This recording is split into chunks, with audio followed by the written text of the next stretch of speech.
45 minutes drive along Route 1 and we've arrived at our first waterfall.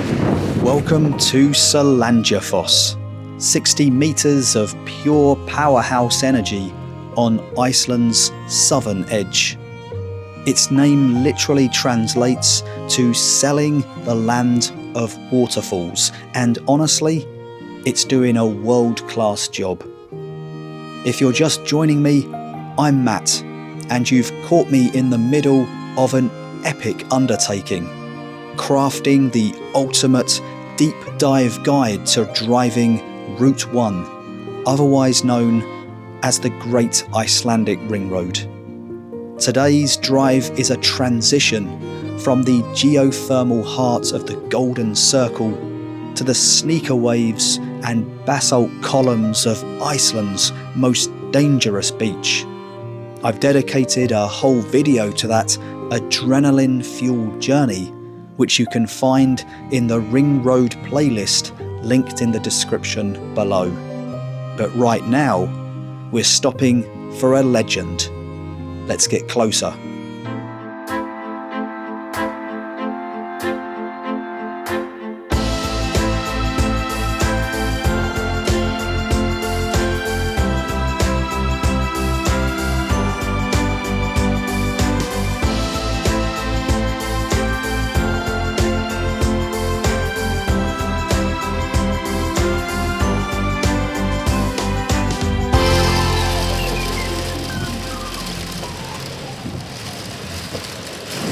When I got here, I sat in the car for a while, but the rain has stopped, so I thought I would take this opportunity to jump out and show you the waterfall. There we go. Apparently you can get behind it, so I think that's what I might try and do. There's another one over there, and then one over there as well if I zoom in. Lots of waterfalls in this area for sure. Making the ascent up to Hierachy. Hopefully with a bit of luck we'll get a walk around, behind and out that side. The parking is 1,000 Icelandic krona, which is what, £5.50 or €6.50. But you can park, I think, for as long as you want within reason. Not that you're going to stay here for more than an hour or two. Okay, that's the view at the moment. Look at that. Magical. And we are heading in that direction.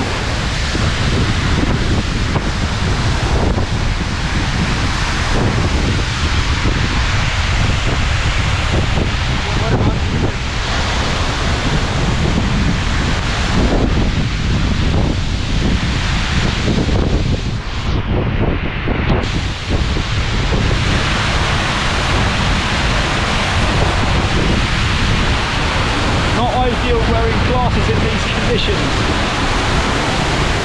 Now I'm not sure if you remember the volcano that erupted in 2010 that took out pretty much all of the European and a lot of worldwide air traffic. Wipe the lens there. Well, the volcano is somewhere in the mountains above me, and the glacier that is close to it that is melting is creating the water that rolls for miles and miles down the mountains, and then here falls down at quite a rate. This is the water coming from that glacier that is next to the volcano. Tell you what, it's conditions like these where the GoPro earns its money. You've got to have this kind of camera in your backpack.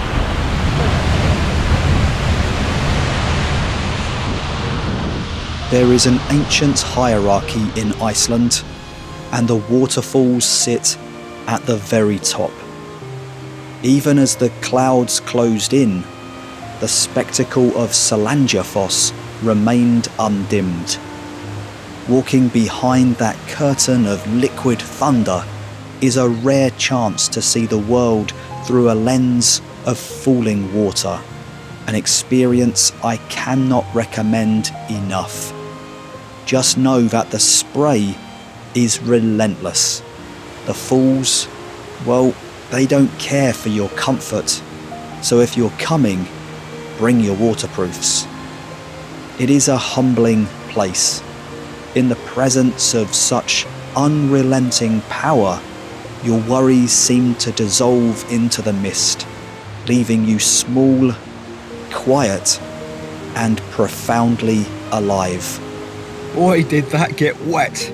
So, underneath the waterfall was a heck of an experience, but the water coming in was a bit wild, and then when I came out again, the heavens opened. The rain came down like you wouldn't believe, and I just decided to come back to the car here and start drying out. The sun then came out, and now it's starting to rain again, so let me just show you what I'm up to. So, first of all, I'm drying my socks because my shoes had a little bit of leakage. I've got my gloves there on the heaters both sides. I've got my shoes under there just drying off. I've got the heater on in the car. Let's have a look. Hot is on full blast. It is currently pointing out of my face and my feet, and these are the controls that I've got to make that work. I've got air recirculated at the moment. I'm not sure if that's a good idea or not.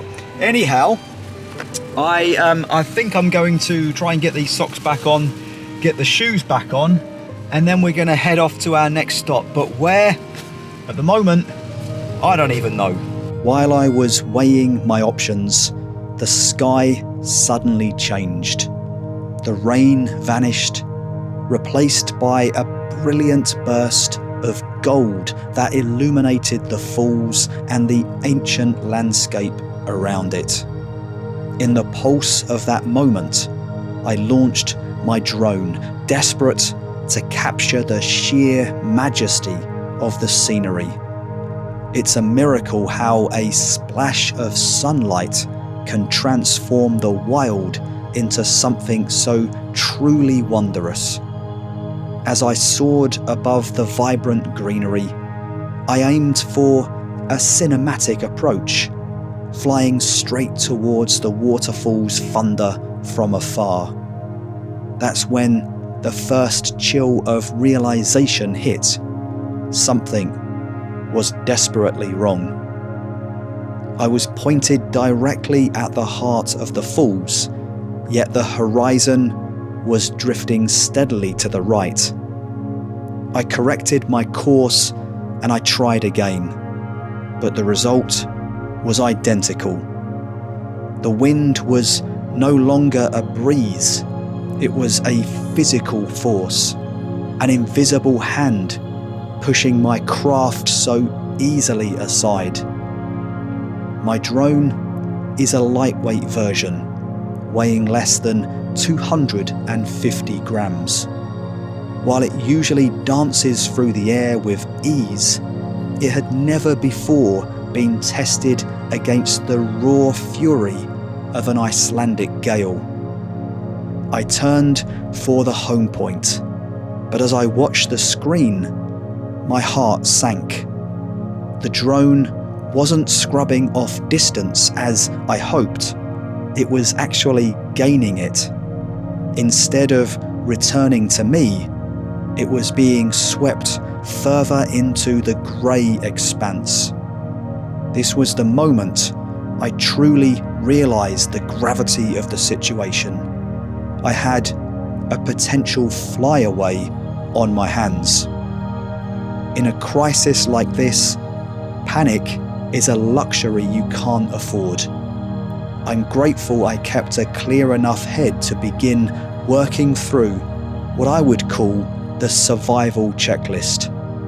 After all, I still have thousands of miles to cover on this ring road odyssey, and I wasn't ready to lose my eye in the sky just yet. I started with physics. You see, wind speed often varies by altitude. So my first move was to drop around 15 meters, hunting for a pocket of calm. I pushed the motors to their absolute limit, but even at full throttle, the Icelandic wind held its ground. It just wasn't enough. Next, I toggled the extreme switch, sports mode. It strips away the safety nets to prioritize true, unbridled speed. It allowed the drone to begin a slow, agonizing crawl back towards me, but the progress was far too sluggish. I simply didn't have the battery life to persevere.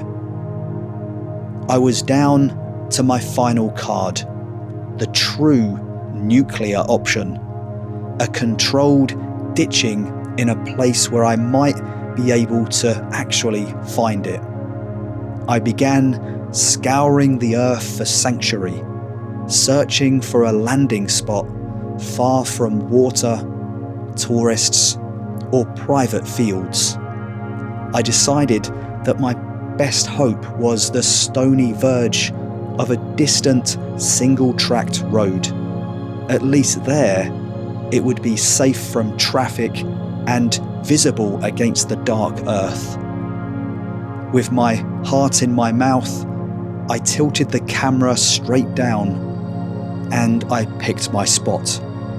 I lowered the craft as gently as the turbulence allowed, praying to avoid the jagged rocks that could shatter the rotor or tip it over.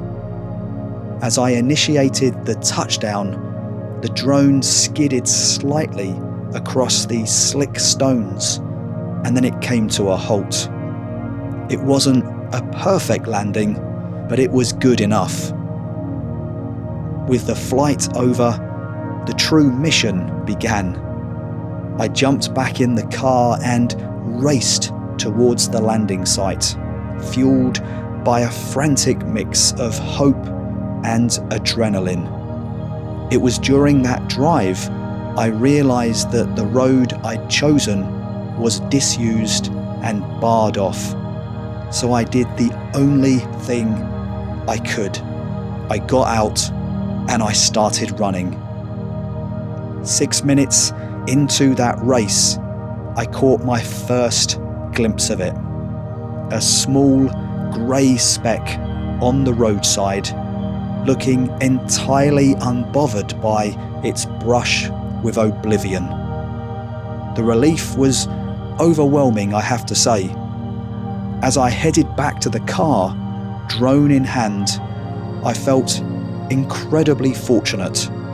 The journey around Route 1 continues, and thankfully, my storyteller lives to fly another day.